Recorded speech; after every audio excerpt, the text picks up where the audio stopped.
श्रीखंड्या चंदन उघडुनी करी वस्त्र गंगा तिरी दूत असे. काय नाही केलं, साक्षात दत्त भगवंतानी निळामणे देव राबे त्यांच्या घरी दत्त चोपदारी करीत असे. दत्त भगवंतानी चोपदारी केली शांती ब्रह्म एकनाथ महाराजांच्या घरी.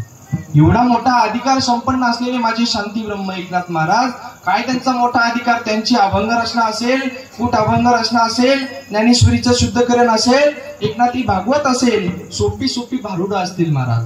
अगदी साधेतला साधा माणूस त्या भगवान परमात्म्याची प्राप्ती करू शकतो. एवढे सोपे मार्ग तुम्हाला आम्हाला सांगून गेले. तुम्हाला सांगून केलं मार्ग दावून गेले आधी दयानिधी संत ते किंवा सोपे बर मामा सांगितले संत. सोपं वर्म तुम्हाला आम्हाला सांगून गेले महाराज. काय ते सोपे सोपे भारूड. एखादा म्हणत असेल मला हसू येत नाही, हसू येत नाही, त्यांनी फक्त एकनाथ महाराजांच्या भारुडात जाऊन बसायचं महाराज.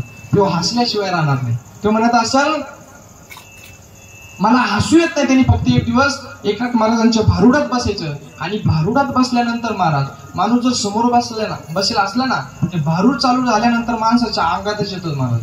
तुम्ही बघा, तुमच्या अंगात आणायचं का, आणायचं का? येड का मदान मदान केवळ पण